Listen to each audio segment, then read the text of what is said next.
Welcome to Late Night with LARIJUANA. This show is from Friday night, the 17th of December, 2021.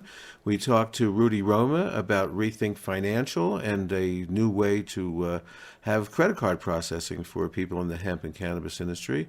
And we also talked to many other people, Wade Laughter, Sarah Honeycutt. So here is a replay of Late Night with LARIJUANA.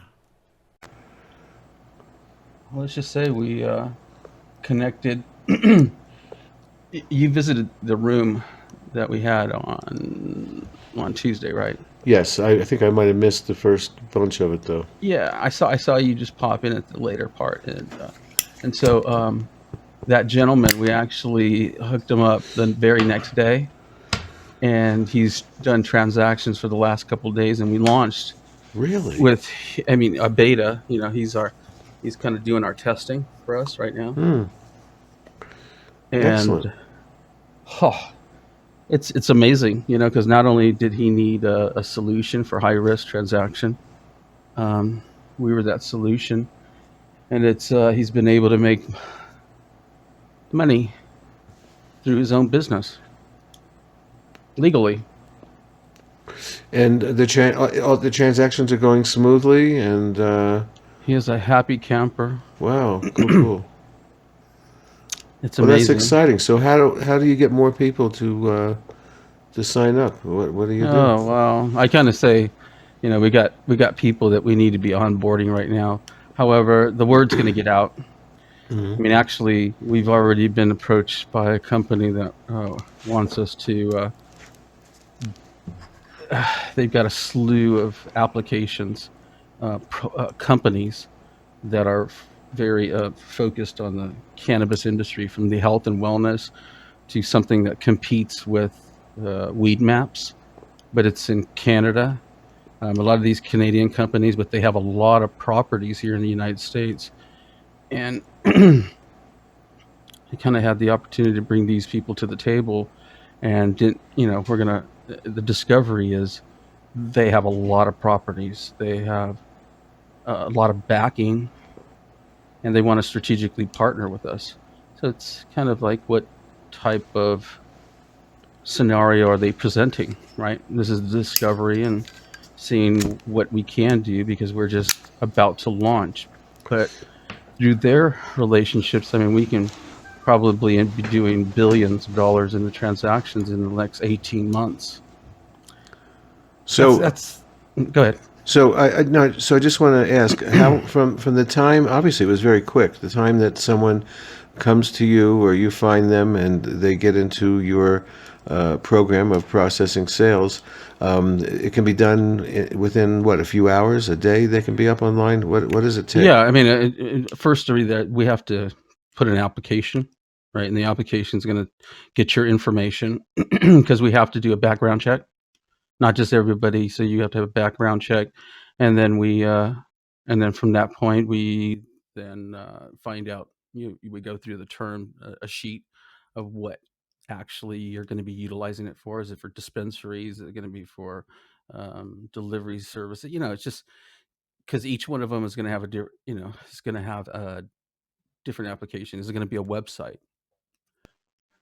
Is it going to be recurring funds every single month, which is an issue with a lot of companies, because that's what they're waiting on. These companies that have recurring finance charges on a monthly basis. So many of them are waiting for this. So So it's a what? Let me yeah. just interrupt.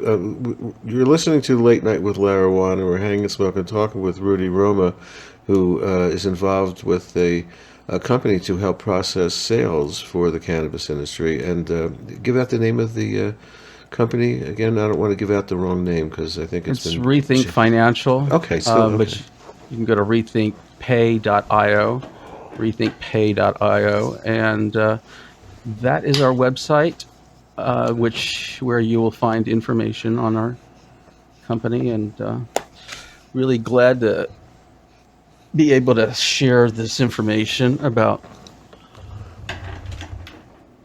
us first doing our transaction. So it's a really nice thing, and we're testing, and it just feels really good to be able to start preparing, because we are considered a unicorn. And make no mistake, Larry, people are going to be hearing about us and talking about us, and it's going to be exciting because we're going to be a great solution for them. So right now, you're open to any state here in the U.S., or are there any Correct. restrictions? Okay, that's good. Correct, because we do it compliantly. All we want, we make sure that that the cannabis companies are, they have to present their license so that we can kind of see that they're capable of doing transactions, obviously, and the KYC, knowing who they are, and And what is KYC, please? know your customer. Oh, okay, thank you. I don't even know the acronym, let alone the customer. Mhm. So, okay, know your customer. So, obviously, CBD shops as well. Some of them Yes. do have problems with Well, processing now, Larry, there's so many different companies that really do need, I mean, different industries. So let's just say compliance is CBD, the cannabis. We I would love to say some things, a few other categories, but let's just kind of keep it at that right now. Uh-huh. Um, So, what?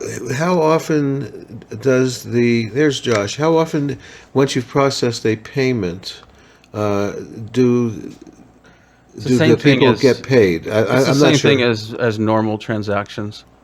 So So, we're no different. Yeah, so we're just what does normal mean? How often? immediate. Oh, wait, Immediate. oh, It cashes out within 24 hours, oh, or an no kidding. ACH Okay, within a few days. okay. So it's going through the same process because we are, you know, a merchant processing, and we are facilitating in this in the most legal manner. So Uh-huh.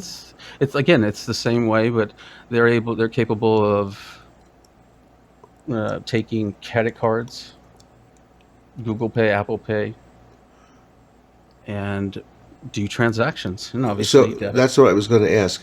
What about Venmo and PayPal and Yeah, they can't deal with the cannabis industry. Venmo and PayPal don't deal with cannabis, right? Correct. Okay. That's why we are considered the kind of like the Cash App, Venmo of the cannabis industry. Uh-huh.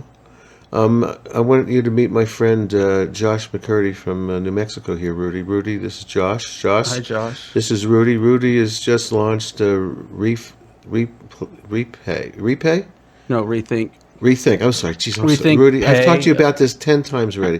Rethink. Go ahead. Tell Josh the name of the company and It's the company's called Rethink Financial. Rethink Financial. So, Josh, they're processing credit cards for the cannabis industry. So, if you're involved in your consulting here in New Mexico and any of your clients need some processing, this would be a great place to start, Josh. Nice, nice. Hello, everybody. Yeah, we don't have a lot of everybody's here, but we got some of the best bodies. We There you got go. Rudy, and you. So, Josh, how are you doing with your people? Good, good. I've that's it's been a week. CPAs and all that fun stuff, just cracking stuff out. And then I got a phone call yesterday for the Native American tribe, and got a new game plan. So, There was something wrong with the old game plan? well, after the pickerías got raided, they just different things, different. So, working on because there's hasn't they haven't even the state hasn't signed an intertribal agreement yet either. So that's another, and it's supposed to be signed by the end of this year. Linda Trio said they'd have that signed by the end of this year. So The end of this year, so we're talking 14 days. yes, sir. So That's 2 weeks. Yes, y- it's New Year's. yeah, yeah. So we'll see what all goes down and stuff like that. But all positive things. It just looks like it's going to be a real busy year next year. So where will this tribe be doing business? I don't know yet. They did. The rumor is they did purchase a piece of or a place in Santa Fe. So I don't know exactly. I have to go through. I have to go and do some other things with them, and I'll get more stuff figured out. But Hmm. right now, I just like with until stuff starts happening. Like I told them, as far as the grow side of it. So That's they don't have to do business on their own land. They can do business anywhere. yes, So, yes, yes, and that's what I but guess they're running into after the Pickerias got raided. That was for 9 medical plants, and so that was the like a personal grow for the gentleman and his wife, right? yes, sir, yes, Yet, sir. yet they got raided by part of what the upper echelon of their uh, pueblo or something. Tell me Well, the about this. BIA, the Bureau of Indian Affairs. So, just from my interactions, even with the tribe next door here, the Mescaleros, um, that's one thing that I guess they've told me is when a tribe is poor, the Bureau of Indian Affairs comes in because sometimes they can afford their own police. So, but the Bureau of Indian Affairs is all federal. So and I know they've had problems before with sheriffs and stuff up there, the Pickerias themselves, because I visited them, a few years ago, and yeah, so it's an interesting thing. But I just think it's so discriminatory because we talk about equity, social equity, and all this, and then all of a sudden, somebody on a tribe gets raided for 9 plants. Like it's fucking ridiculous. Were they actually in the medical program in the state? Yes, sir. So that's outrageous. What a waste of time and money for everybody involved. Oh yeah, and that's the thing is they spent more money on law enforcement than all the bud of the 9 plants was ever going to be worth. It was yeah. Hmm. Yeah. Excellent. Um, Josh, this is Rudy. I just want to say thank you so much for being there, being present for people who need assistance. And that's one of the highest honors. And I applaud you. Thank you, and really grateful to meet you. Thank Oh, thank you. Appreciate that.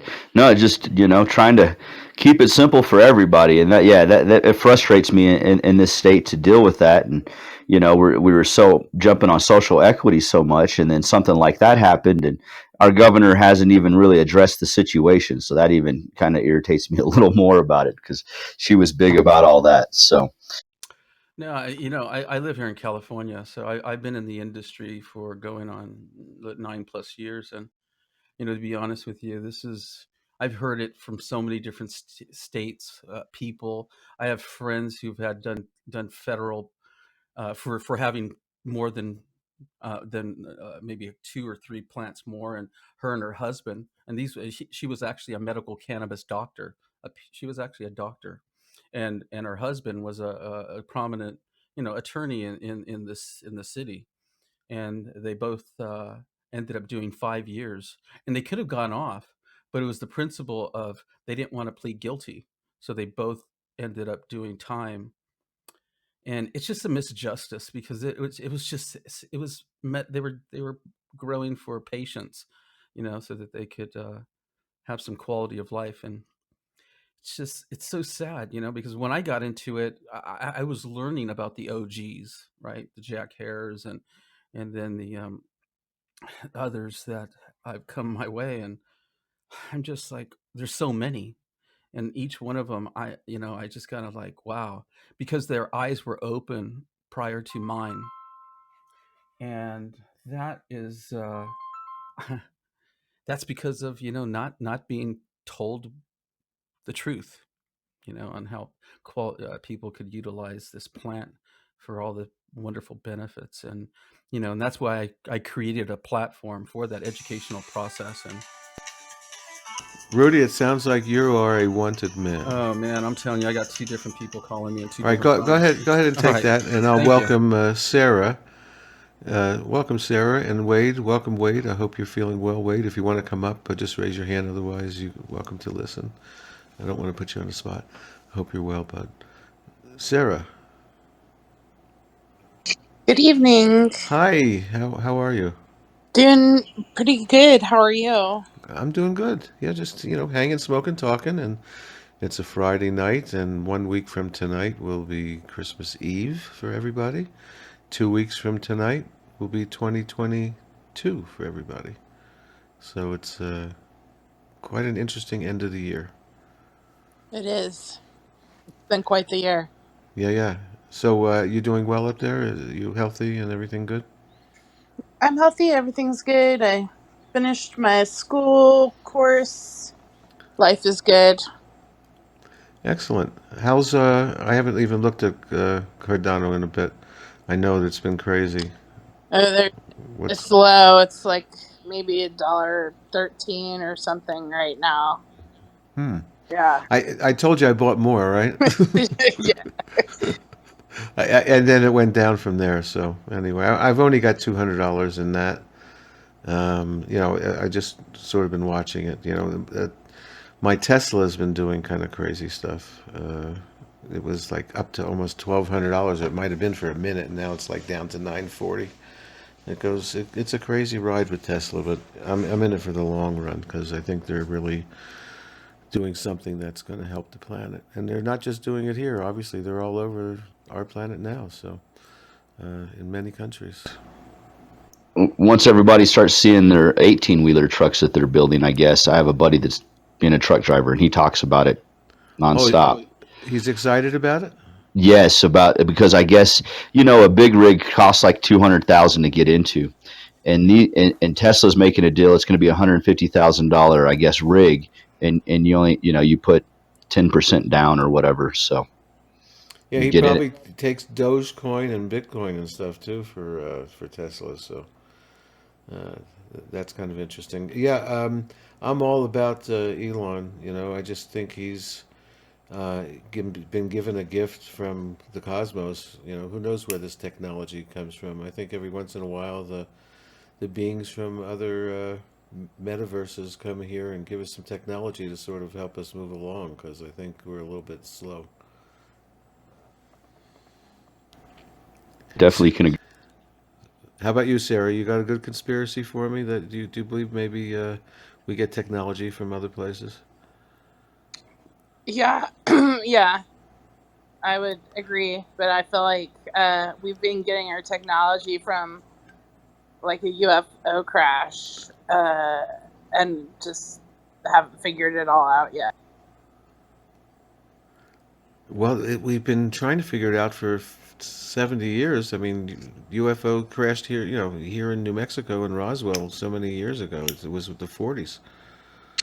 So, we've been chewing on it for a while. We have been, and military technology is like 40 or 50 years ahead of whatever we use. So I don't Do you know. think they do you think they still are? I mean, that might have been the case years ago, but I don't know. It'd be interesting to get Yeah, a I conversation think with they it. still are.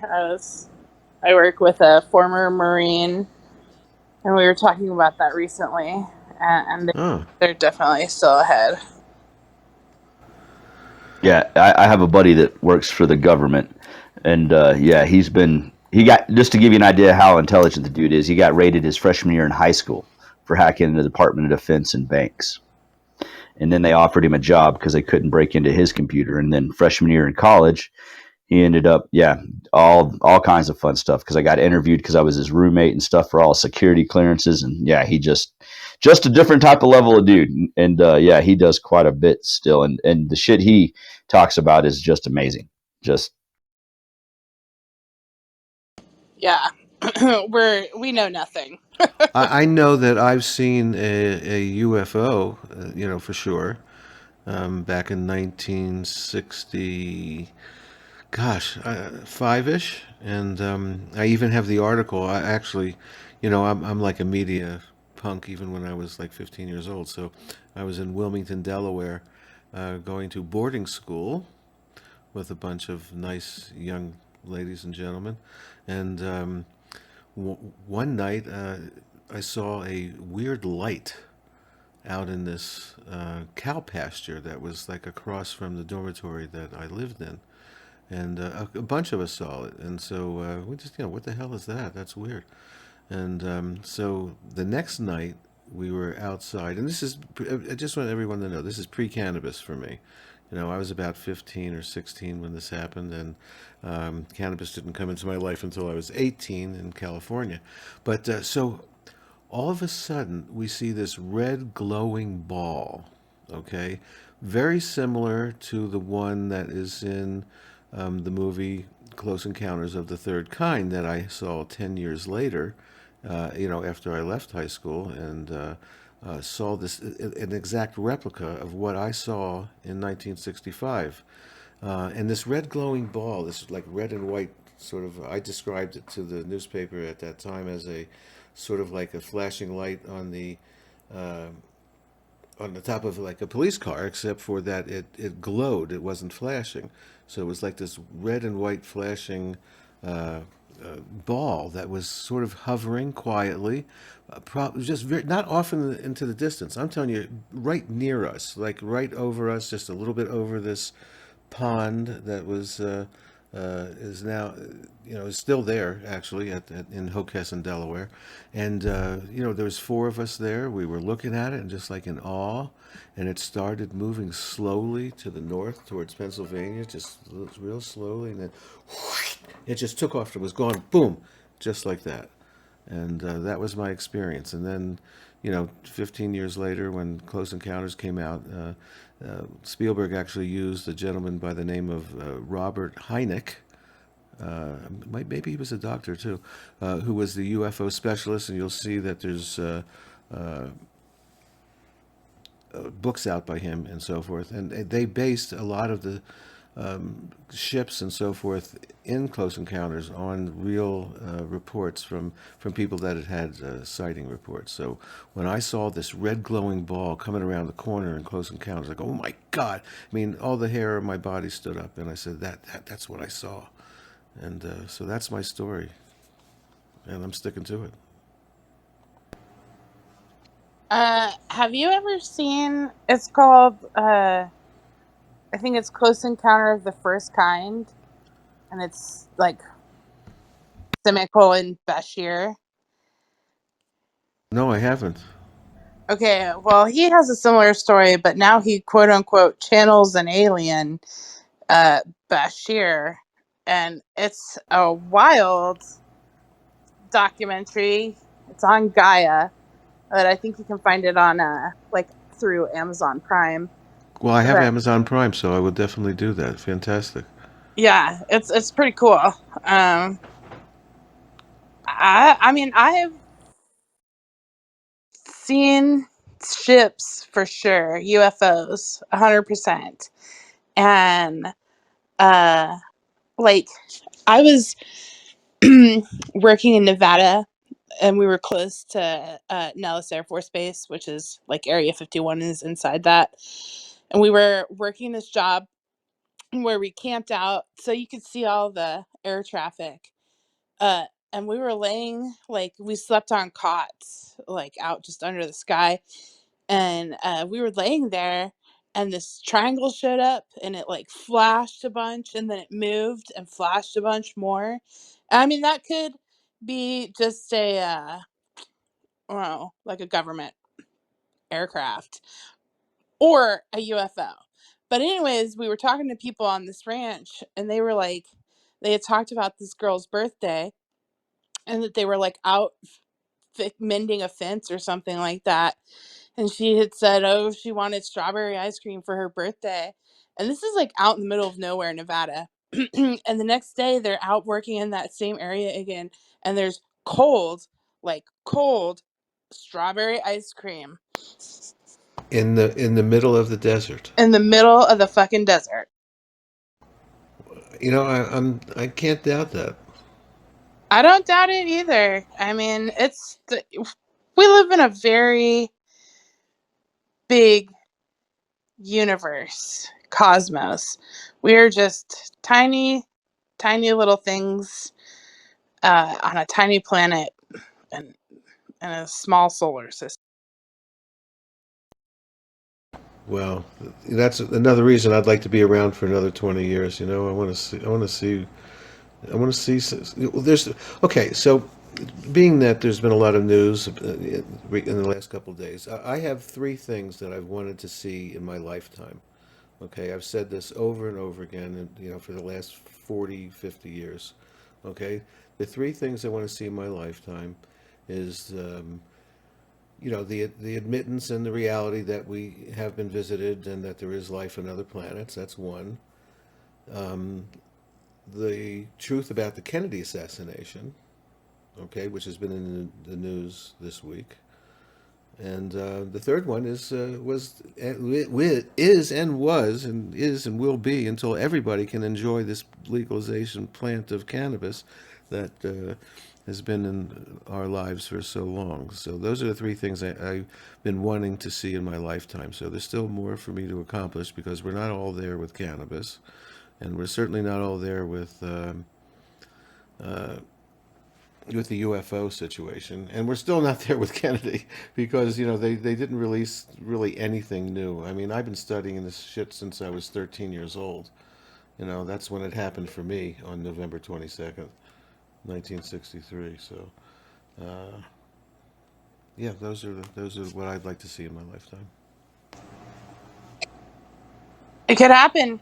The first two. I mean, I don't know what if the truth came out about the Kennedy shooting this week. I don't watch the news. It did not. Okay. But they have the government has released a bunch of documents. They've encountered UFOs. Like they admit. Oh, there's so many. There's actually great videos now. There's, you were talking about Nevada. Las Vegas is had tons of weird sightings of UFOs. And if you go to YouTube, there's actually some videos that a guy has done, and it's like it cannot be explained. I mean, it was in daylight. Okay, my UFO that I saw in '64 or '5 was at night. And I think most of them might be at night, but the daytime is it's amazing. You should look at those sometime, Sarah. Oh, I've watched a bunch of stuff. I'm super into aliens. When I go out with guys, like I'll ask them. I'll be like, "What do you think about aliens and mushrooms?" That's how. So you have like a criteria list for dating someone. Yeah, for sure. Okay, let's go through that. Let's just make believe that I'm a prospective buyer. I'd like to hear what it is. I mean, car, house, job. Those are the minimum requirements. Car, health, job. Car, house. Oh, car, job. House, job. Okay, I like that so far. Yeah. And then funny, actually like a lady that gets things done. An independent one, which people say they like, but then they figure out it's actually real, and then I guess they don't like that. So do you think men are afraid of strong women? Some men. I can't. Let's not speak for all men. But I mean, some are. Like, some aren't. It just depends. I don't know. I mean, I've been kind of on a mission for a long time to do my own thing and become, like wealthy. And so if they're not on that train, then, that's the deal breaker.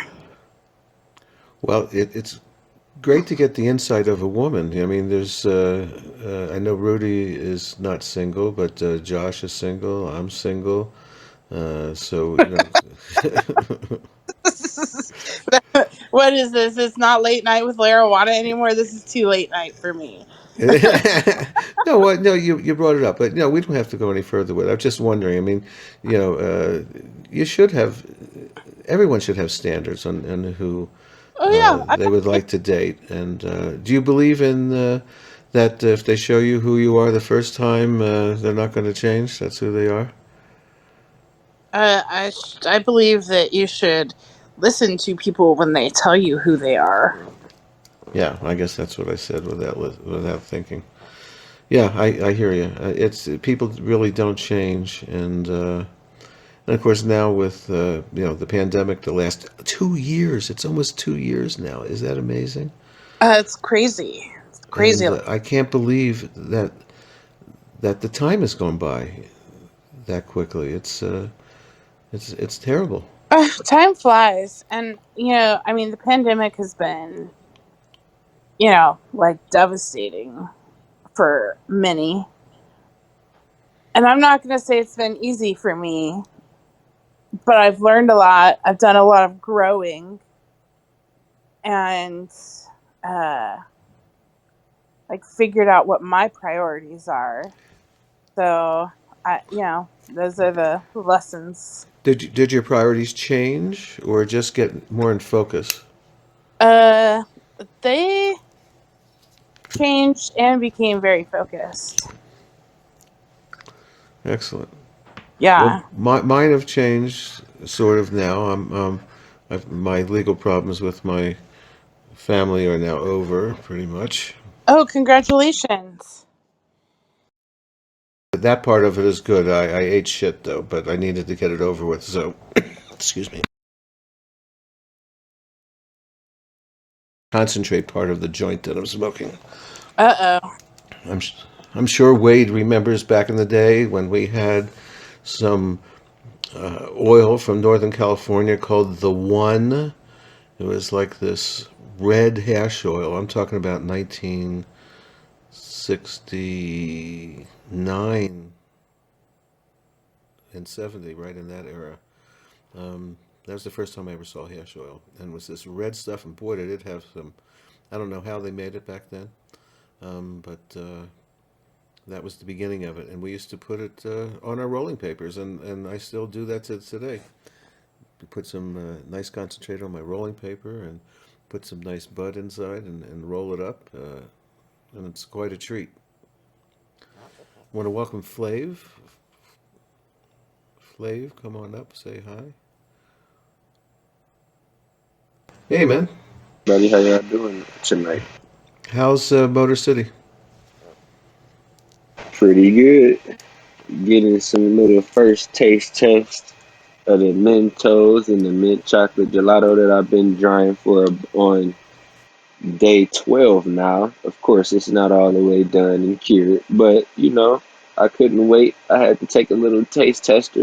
So, what's your process for drying? How long do you hang the whole plant? Do you hang branches? How long do you leave it hanging?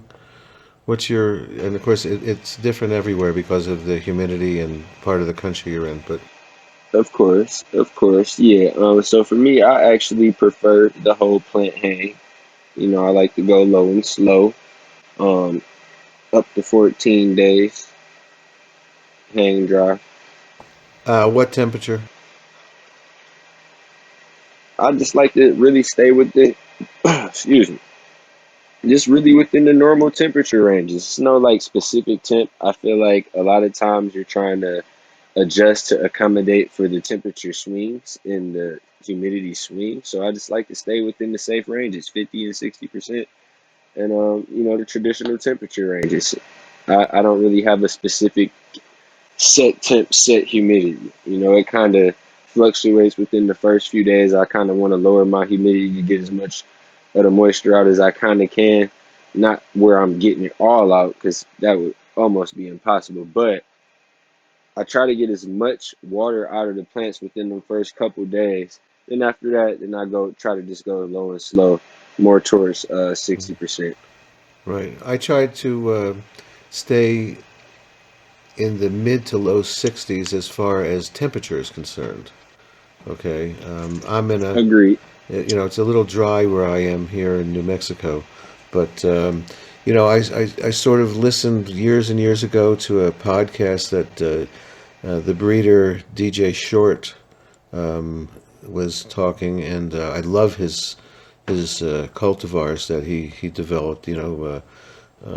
Blueberry and Flow, and oh, God, what a great breeder. So I listened to him. He's a real connoisseur. He also, I can't remember what exactly it is. He also has a way of doing his indoor lighting to where it's like instead of 12-12, it's like 13 something. I'd have to go look it up. But you should check him out, Flav, if you haven't read his stuff. Do you know who I'm talking about? Oh yeah, I'm definitely familiar with DJ Short. Come on Yeah. now. Yeah, Well, he's definitely talking about, changing the lighting from Some people went 13, 11. Some people flipped it 11, 13, where you give it 11 hours of light towards the near end of flower to kind of assimilate, fall, and there being less light, towards the end of the fall. So, there's definitely some merit to what he was saying. The other thing that I started doing myself, that then later I found out that he did. I mean, it's probably a common thing that obviously many people can think of, and that is when I harvest, I take some branches when they're uh, milky with some clear trichomes still left in there. Then I take most of it when it's all milky, and then I let a few branches to get some amber in them, and then I mark them with their dates of harvest, and I sort of have three little different effects and so forth with one plant. So I love doing that, especially on a big plant that really. Yeah, I think that's dope. Finding that good sweet spot, and uh, honestly, you're able to kind of gear your plants into the way you want them to affect you. So I think that's dope. Have you ever grown outdoors at all, Flav? I know you're in a place that's probably not too convenient for that. So honestly, I haven't, Ellis. I actually have not. So I can't speak for indoor growing because I've tried it once, and I envy you guys that can do it, and it's just so much work. I mean, it's work outdoors also, but I've found over the last 5 years, and I use something called a Carson microscope, to look at the trichomes, when they're growing and then afterwards as well.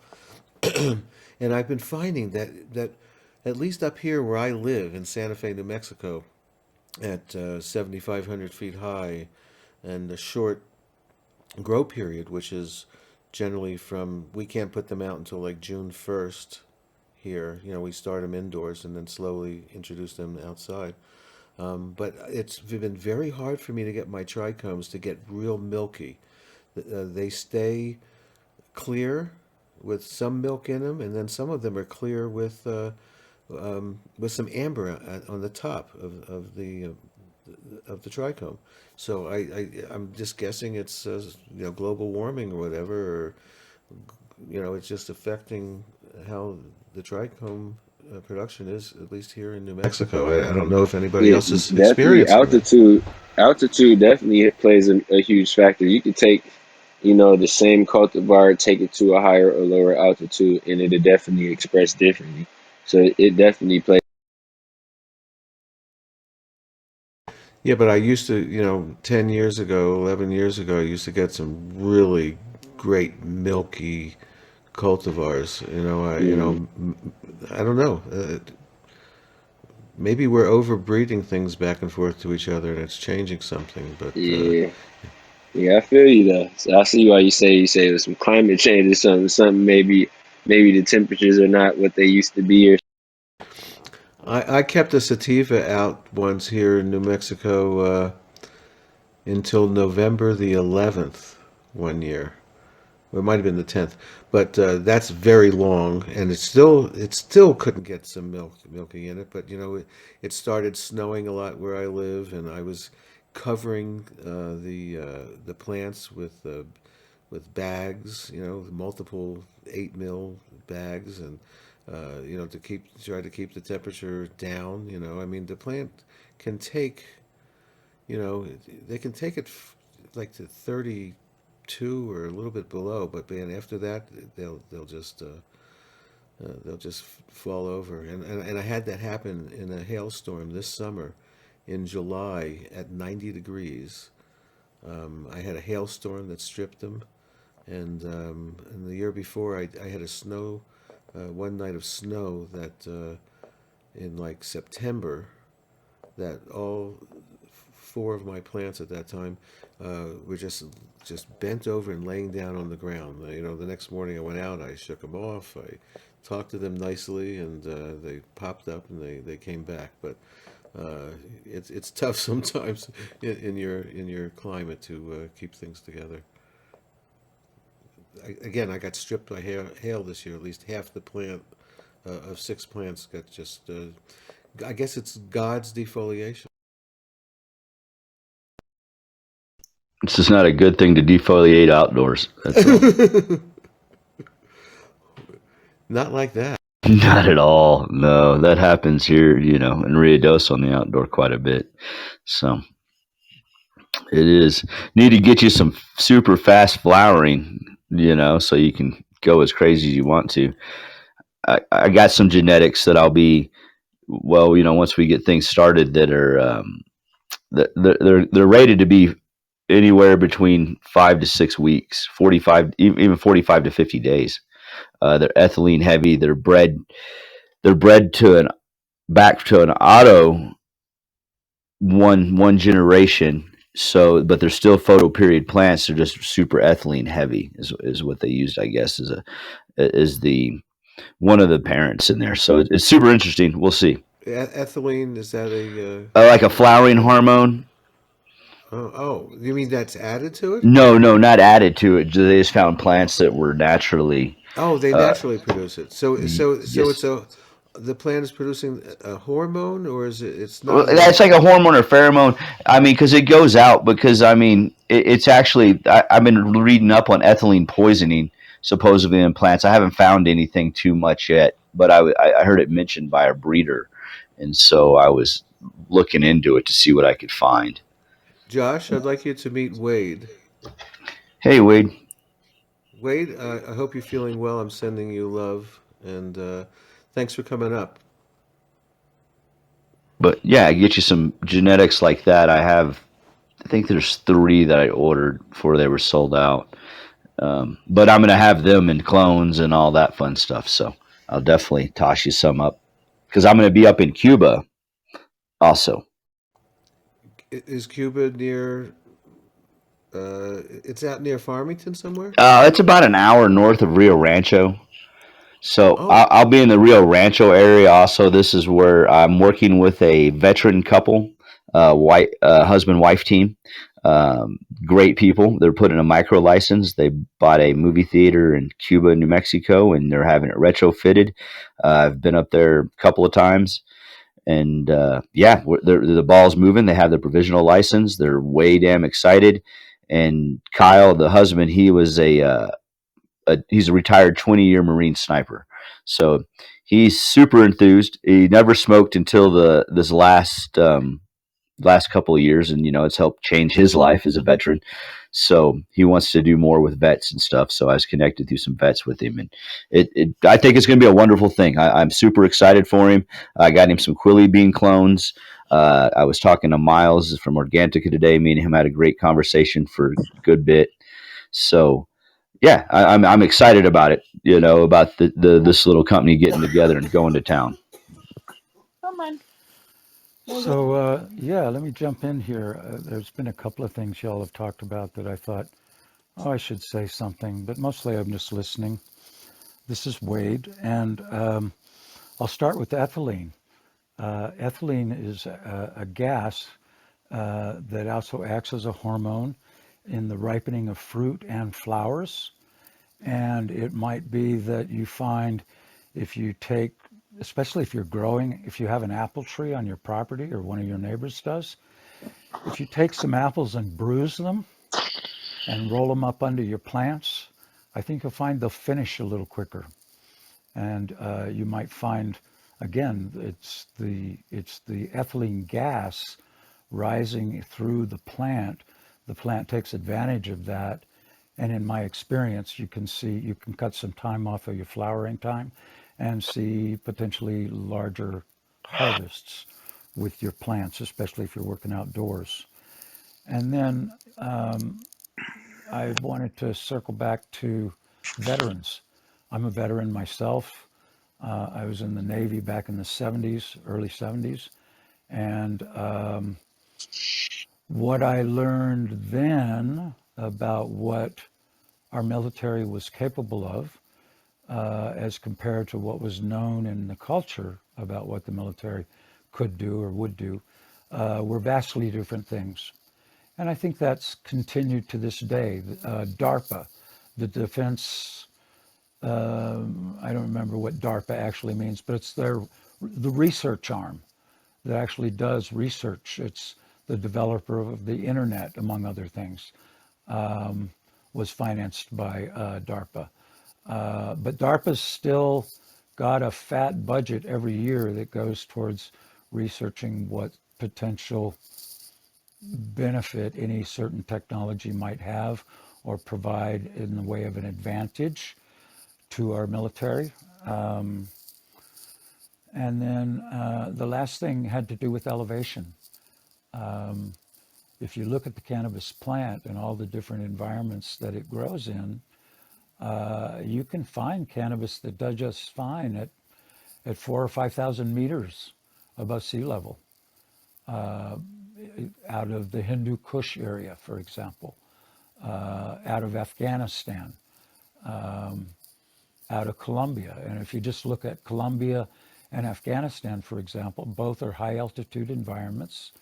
But the big difference there is Colombia has abundant moisture at high altitudes, whereas Afghanistan has very little moisture over the course of an entire year. So depending on the environment you're actually in, you can seek out genetics that come from areas of the planet where cannabis grows on its own, that are similar to the environment you can offer in your garden, be it indoors or outdoors or in a greenhouse.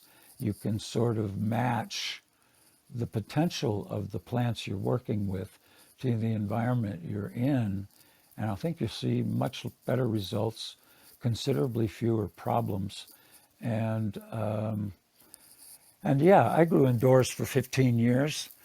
And there's no question in my mind that if you pay attention to what you're doing and you actually create good SOPs and stick with them, because you can control your environment indoors, you can get consistent good results. It takes effort, a lot more effort than it does to get consistent outdoor results. Which is not to say that outdoor plants or outdoor cultivation is easier. I know for myself, one of the biggest things I had to get used to was the idea that having plants indoors, I was real happy when I got 4 ounces off of a plant, or a couple of pounds under a light, and moving outdoors and working with plants that are happy in the environment that I've got. I mean, without doing much of anything other than building the soil over the course of the winter and then providing water during the summertime, it wasn't that hard to produce a 10-pound plant. And I don't do foliar feeding. I'm not a big fan of foliar feeding because the potential is there for contamination of your plants. And pretty early on in my work, I started providing cannabis medicine, cannabis plant material for those who most needed it as versus wanted it. So I've never been that interested in how stoned can you get. I'm more interested in producing something of high quality, free of contaminants, that offers the benefit that persons I'm seeking to help are hoping to find. And what's true is find the right chemistry, the right method of getting that chemistry into the body, the right dose, the right repeating of that dose. I have found in a wide variety of conditions, you can usually find some combination of things that not only provides benefit that a person is seeking, but actually provides benefit they had not even anticipated. And I don't like to, I always like to finish up such statements by saying cannabis is not a be-all, end-all to any question you might ask. It is a plant ally to humans and our needs. It has been with us for thousands of years, and it's kind of silly that in the last 100 years we decided to make it illegal. And I think it's because it has not been in our food chain for my entire life, and I'll be 70 years old at my next birthday. It just makes, I think that part of what's going on is worldwide, our culture is cannabinoid deficient. And it's part of why we're seeing so many unusual health problems like autism. Go from autism was once a thing that was diagnosed in 1 in 500 kids. And that was kind of the case when I was a kid.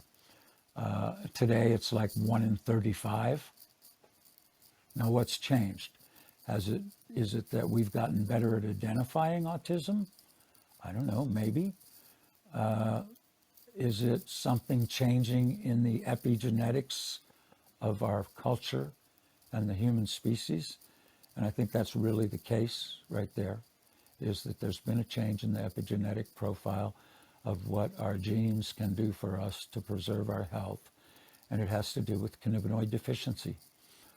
And that's Wade's thoughts on the things I've been listening to so far. And thanks for putting the room up, Larry. And I think I'll go back to listening. Cool.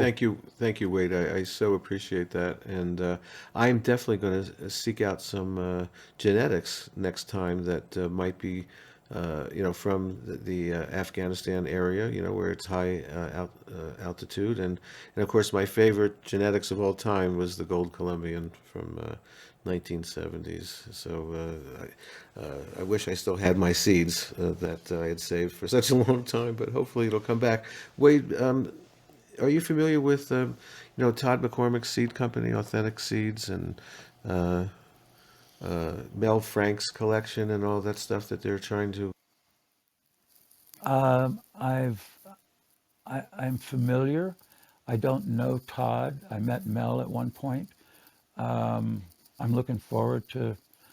I thought I was going to go to the Emerald Cup this year, but then some health challenges came up and I didn't do it.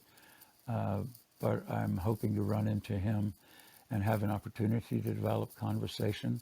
I think the real treasure uh, the, in the genetics and cannabis work is the seeds and identifying seeds that express particular things you are looking for, and working out ways to preserve those things is a really important part of the work. And I'm pretty convinced that over the years, especially the last 20 years, I think, many folks who maybe could have spent a little more time learning about breeding, we might not have some of the problems we have in the genetics of cannabis today. It just seems to me that the times I'm working with seeds, it's harder to find seeds that are strong and vital and beautiful in their expression of their potential. It's increasingly easy to find plants that are susceptible to powdery mildew or very susceptible to bugs or yeah, I don't know. Thank you, Wade. Yeah, Yeah, that's what I. thank you. Yeah. Rest your voice for a bit, and again, I hope you're feeling better. You're home, I take it now. So Yes, thank that's you true. for I am yeah, home thank you these for days. thank you for coming up. Flav, any comments listening to Mr. Wade? I agree with everything Wade said. I'm over here stuck. That's okay. I love everything Wade says, and I love how he says it. And again, Wade, thank you for coming today. Rudy, how things going? Did you put out those fires that all your phones were ringing at one time?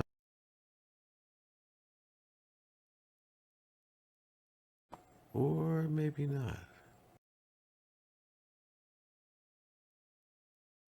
But yeah, I think Wade made some great points. Oh, yeah. I think a lot of breeders nowadays aren't even thinking about those things. Way I think it's just about how high you can get. What's the THC? It's not about any type of resistance or nothing about that. It's just all about how good does it look and how what are the numbers. Yeah, unfortunately. No, Actually, I was just blinking my mic, but it's not working as well. Um, yeah, it's true what you say, Flav. I I've been thinking a lot about this dilemma of the consumer wants fat THC numbers and not really that interested in much of anything else about the plant. And I know many people, including myself, sometimes compare alcohol and cannabis. And so I'm going to do that for a second, as much as I don't like making that comparison because they are radically different. But how many people who are looking to buy alcohol walk into a liquor store and immediately go to buy grain alcohol, which is the highest proof alcohol you can legally buy? Very few people drink grain alcohol, but it's the highest potency. And I think that one day, hopefully sooner rather than later, the consumer will realize, just like with spirits of alcohol, the reason that people buy scotch or tequila or bourbon whiskey or gin or whatever is because they like the flavor, they like the experience of that alcohol, and yet that alcohol might be 80 proof, which is 40% alcohol. And yet in the same store, there's grain alcohol, and in California, I think it's limited to 151 proof, which is 75% alcohol. But again, the only people that I know who buy that kind of alcohol are using it to make tinctures of cannabis. They're not drinking it.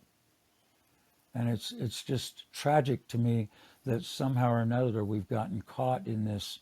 The consumer has got caught in this idea that the bigger the number, the better the value, and that how much THC is in a cannabis product is the only relevant information they really need, because that's obviously not the case when you actually take the time to learn about cannabis and the different flavor profiles, the different terpenes that show up, the different other cannabinoids and compounds that the plant makes that add to the experience of consuming that plant.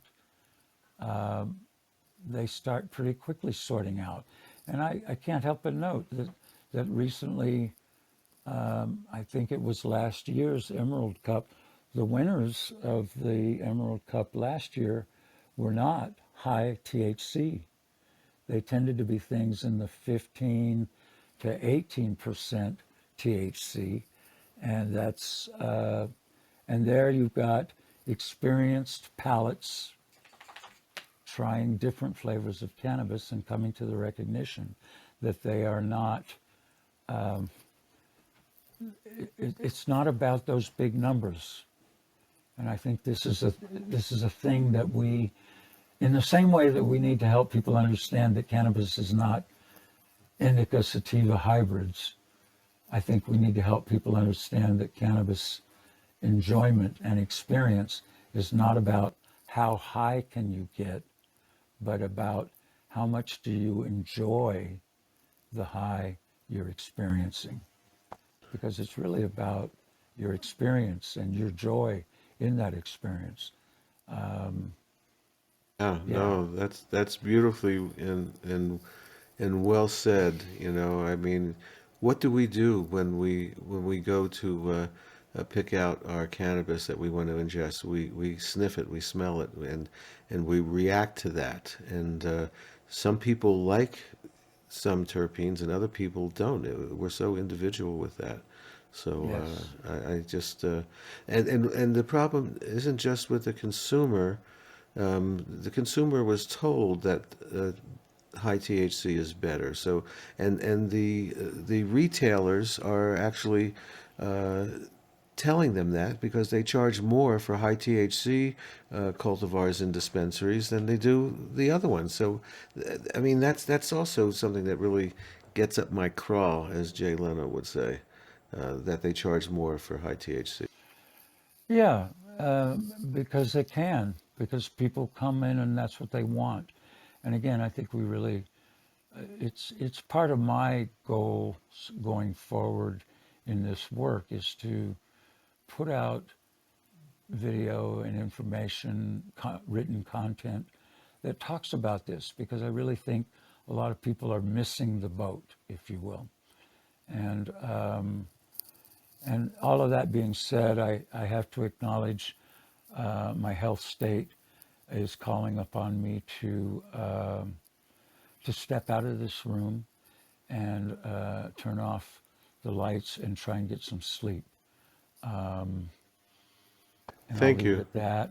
I much appreciate the opportunity to be in your room and share a few things. It's really lovely to run into you, Flav. I haven't heard your voice in a little while.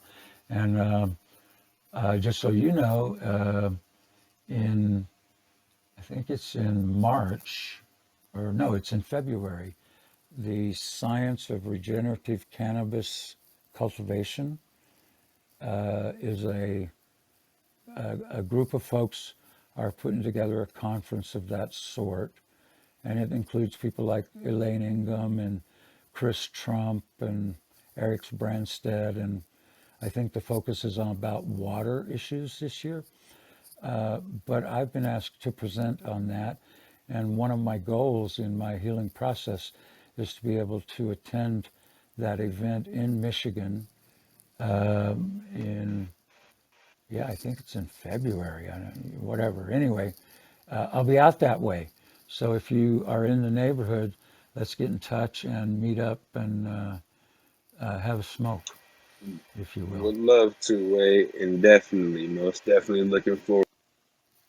Thank you, brother. Thank you for joining us tonight, Wade. Appreciate you. Yes, and I mean brother in the sense of a compatriot in the work. And I look forward to knowing you as a brother in life. So y'all take care and don't stay up too late. I know I'm not your mother, but here we are. We got to take care of each other. Enjoy So your on that night, note, Wade. Rest up, brother.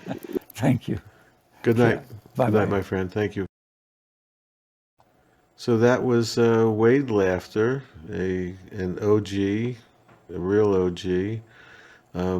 I'm sorry that Josh left already. I wanted him to know that Wade is uh, responsible for the proliferation of Harlequin, which has helped so many people over the years, and that's a real man right there with a heart and just the way he talks and just his whole persona is wonderful. And he's not feeling real well right now. He was in the hospital last week when he called into the room here, and he went home and he's resting at home. But we send him love and a quick recovery for sure. Ryan, welcome to Late Night with LARIJUANA. What's up, yo? What up, Flav? Hey,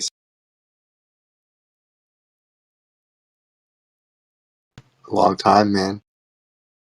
What's up, brother?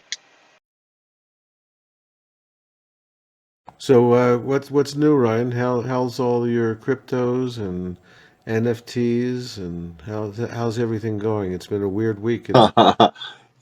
I honestly, I just have the one that you know about, which is quote unquote an altcoin, a shit coin, whatever you want to call it. And fortunately for my sake, it was a gift from a friend of mine.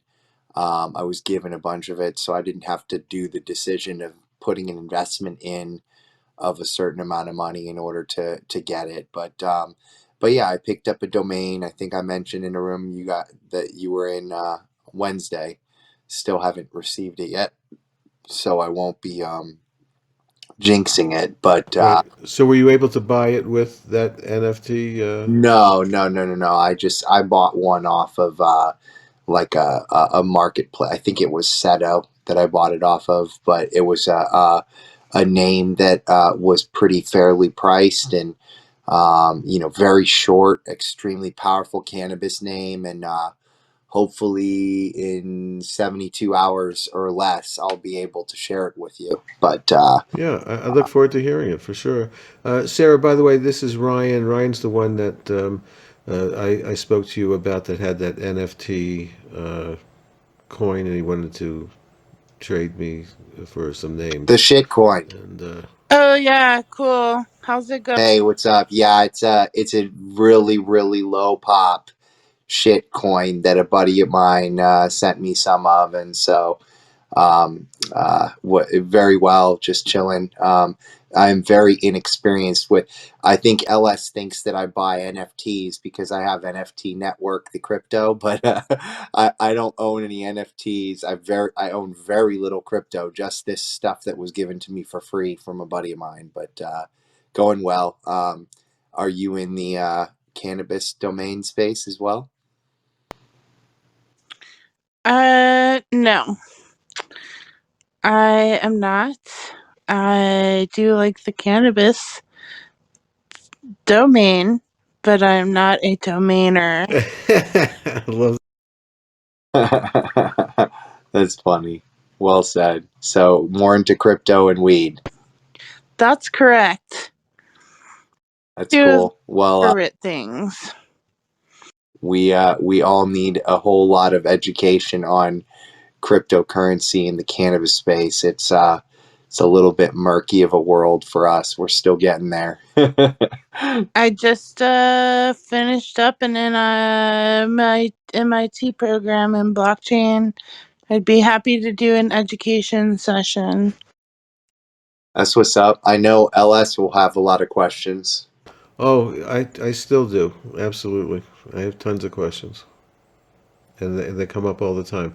I'm glad the art is getting better when it comes to NFTs, though. That at least happened fairly quickly. You know, at the beginning with all the pixelated stuff, I didn't get it. I don't know.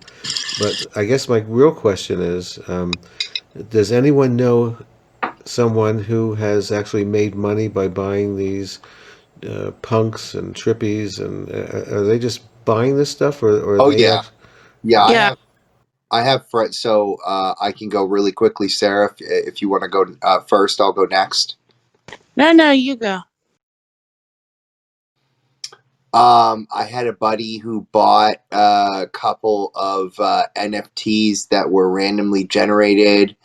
I don't know the project name by heart, but it was they were these futuristic, like uh, um, robot looking things, not as cartoony and more like very futuristic, like from the 3000th century or something. And essentially I forget what they were called, something bots or whatever.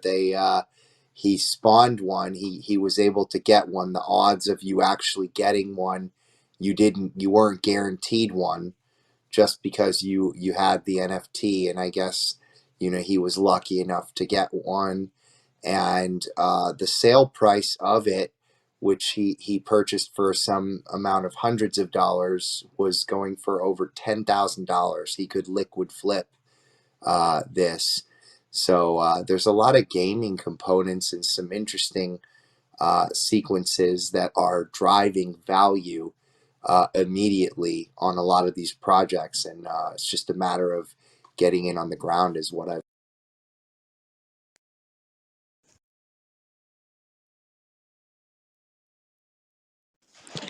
Yeah, get in on the ground. I own one NFT, and I bought it for $1, and it's in a series, and it regularly sells for around $800, and that's my experience. But I'm holding on to it because I like the artist. What genre of art? Uh, it's an Allison Gray. Okay, I'm not familiar. Allison Gray is the artist? Yeah, Alex Gray is like, he's done some of the Tool uh album covers with like the eyeballs, and so they do a bunch of psychedelic art. It's an art couple. Cool. Yeah. How great. Yeah. And I mean, people do make money. I was trying to get in on the Matrix trap because I thought that would be ironic. I didn't, but that you can get in on something for rather inexpensive, and then because it sells out and it's in high demand, you can do those liquid flips like Ryan was talking. Oh yes. Okay. Yes, I understand. Well, I've been buying meta names, domain names, because that's the next big thing, or actually, it's the now big thing. I mean, even go ahead, Sarah. Oh yeah, I like your meta. You've got a couple metas that I like. I've still been thinking about the meta incel and getting like an NFT artist to Oh, work with. let's do it together. Let's do it. I'll make you a partner. Let's do it. Okay, cool. We'll find You know. somebody who hates Zuckerberg. I'm surprised he hasn't wanted to buy that from me. Facebook is buying anonymously. They have like some lawyers in France and other places that are buying some meta names that they want to hold and have. I know someone that sold one to them, and another person in one of the domain rooms got like 35K or something for one of the meta names. Dude, you have one of the best meta names. I can't remember what it is right now, but you've talked about it a few times, and it's killer. Sunsets? No, not No, Sunset. no. Is it like meta mind game? I I think do. I have Meta Mind Game and Mind Games. It's yeah, I have those. that. You like that one too, huh, Clive? Yeah, because So it's so simple and it's gonna work. it's definitely something that can be done in the metaverse, in the meta world, whatever we call that. It's just the internet with another name, and it's 3D, and they're putting this in there.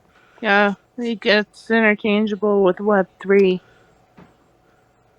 Okay, so I'm not real sure about Web3. I don't know much about it. I've heard of it, but is that just like going to be more expensive bandwidth, or just that we'll be able to do more there because the technology is different? Yeah, so like with Web3, like okay, so Web1 you could like read stuff. Like people would post things and you could read it. Web2, people would post stuff and you could comment, so you could read and write. Web3, you will be able to read, write, and own the content you develop on chain. So the metaverse, or excuse me, Web3 is inclusive of like blockchain, crypto, and the metaverse. It's like an all-inclusive term, and it's different from Web2 because basically like Facebook, Apple, Amazon, Google like control the internet, but Web3 is controlled in a decentralized fashion, not by major corporations, and that's a major difference. And then the ownership. Oh, and then the digitally native virtual economies. So you have, you can buy an NFT, or you can buy a like an avatar, and then you can go buy clothes for that avatar, and you can do that all with a digitally native currency like Bitcoin, and that is basically what Web3 is. Wow, cool. I think aren't we pretty much in there now? Yeah, yep, we're pretty much we're moving there. Yeah, I mean, look, the thing is that like I say this all the time, and everybody can have their own perspective, but a lot of times hindsight is 2020 on when you actually are in this new era, and the world has been preparing for um, this third narrative that relies so heavily on blockchain. And the cool part about so when you buy a domain, right, LS, you understand the unit economics of it, the investment of it, you see value in it, but you also understand the relationship that it has to you as the purchaser, which is that of all the avenues that you've had to exercise on domain names. Primarily, the avenue that most domain investors do is they buy to sell, or buy and sell, buy to hold. Um, and you understand that what you are purchasing, the real estate that you're purchasing through, in this case, it's the Internet Association for Assigned Names and Numbers, ICANN. They have an organization on how the names work and things of that nature in terms of domains. And so you go in, you have confidence in your ability to put money down for these names.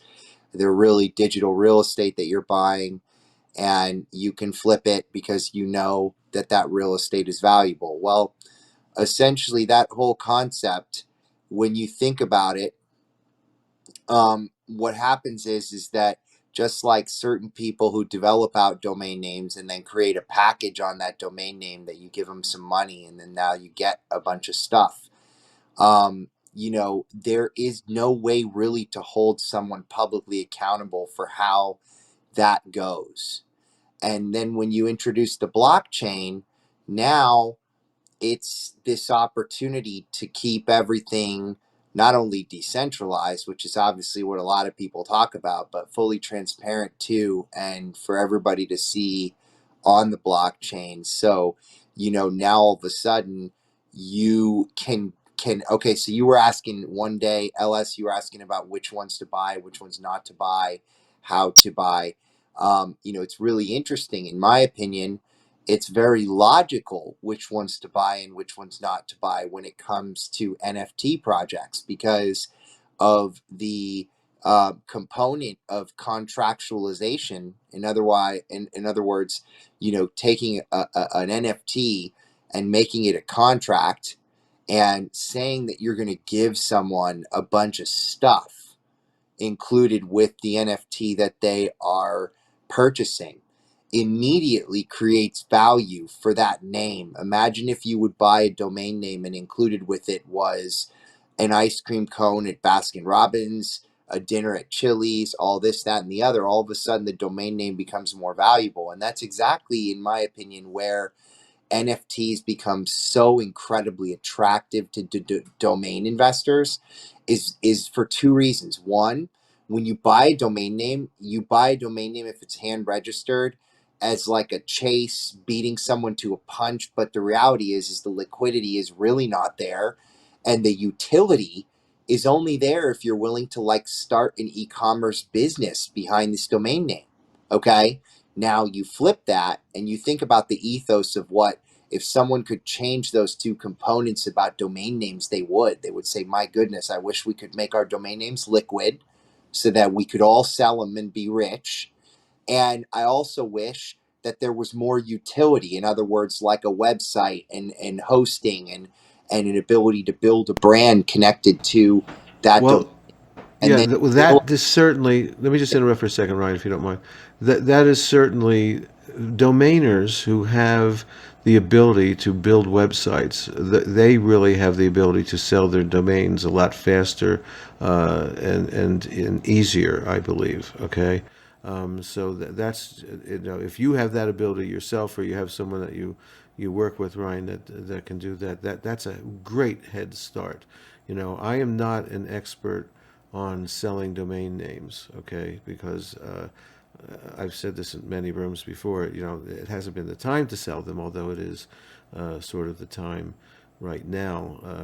There's so many thousands of people going into the cannabis industry that, for them, it is a great time to get a good domain name. I mean, I believe that I've put some good words together in the cannabis industry that will help people make money in their business once they get started in it. No matter where it is.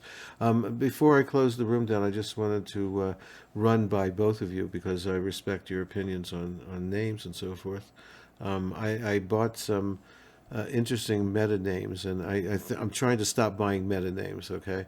But Sarah and Ryan, what do you think of? I bought like the different eras of art. Okay, there's like, for instance, in the late 1800s, there was Victorian era, and then it morphed into the Art Nouveau era, which morphed into a short period of time of arts and crafts and Art Deco, and then then mid-century modern and so forth. So I have like Meta mid-century modern, Meta Art Deco, Meta Art Nouveau, which is the era that my mother actually was one of the foremost collectors of Art Nouveau art. And one of the big artists back then was named Alphonse Mucha, M-U-C-H-A. So I have Meta Mucha and Meta Alphonse Mucha, and I just think that there's a lot of utility to going into the metaverse, with your glasses, goggles, whatever that you get, and be able to go into these places to experience, being there in the art world and so forth. So any feedback is accepted and expected and rejected. Sarah may have fallen asleep. Sarah, are you asleep? I'm falling asleep. I'm going. Yeah. All right, go to sleep, okay? And I'll catch you next week. Ryan, give me a little feedback, and then I'll close the room down. Well, I mean, I guess there's something that jumps out of mind to me is that not specific to those names, but just in general to like meta names before I get specific, which is that I think about Meta buying names, right? Facebook. You follow what I'm saying, Alice? I absolutely do, yes, sir. Okay. So my thought process on this is, okay, they own Meta.com, right? So when it comes to this submersive experience that they're going to have, which is this main leading platform that combines Facebook and Instagram to be able to have that experience, right? They already have the home place for that, which is meta.com. So my immediate thought process goes to, okay, well, why do they want additional names that are bearing the word meta? And to me, what they are doing is they are preparing for the metaverse to be heavily reliant upon the .com infrastructure, okay? Like domains, domain names, websites, like they are hoping to power a certain component, a certain interactive or real estate driven or brandable component of the metaverse using that real estate. Right. Because the defensive component doesn't make sense for them to belt out $35,000. Right. I mean, But don't you think that they're not going to be the only ones that are going to be doing commerce and making money in the metaverse and with Meta? Okay, I mean, I don't well, put it this way. I think that they are by far above and in large. Not only are they number one right now, but they are the metaverse when it comes to that. And then any other metaverses that get created become follow-ups that may have, significant adoption percentage gaps because of Facebook and Instagram, right? You have to think the reason why the metaverse is going to win right now at the beginning on the onset, regardless, is because of absolutely. But they've shown us, okay, that they want some of the names that we as domainers and other people that are just fans of the metaverse have purchased. So they've shown us that, yes, these are valuable. Not everything's valuable because a lot of people just bought Meta and some stupid name, stupid word or something, okay? You heard that, I mean, I saw this word incels and incel, and I had no idea what it meant. Okay, but I bought it because it was a single word, and Sarah thinks it's got value to it. But anyway, Ryan, we're just sitting here alone tonight at Late Night with Larijuana, but I think we did a good show with the wonderful Wade Laughter. And for people that I thank you for coming in tonight. I just want to end the show, Ryan. And I appreciate you coming by as always. So for the people that are listening in the replays, I thank you. We do this every Friday and Saturday nights. It's Late Night with Larijuana, midnight on the East Coast and 9 p.m. on the West Coast. So Ryan, thanks for joining us, and I'll just say goodnight to everybody, and I'll catch you in the other rooms, Ryan. Sounds good. Peace, man. Thanks, brother. Appreciate you. Good night.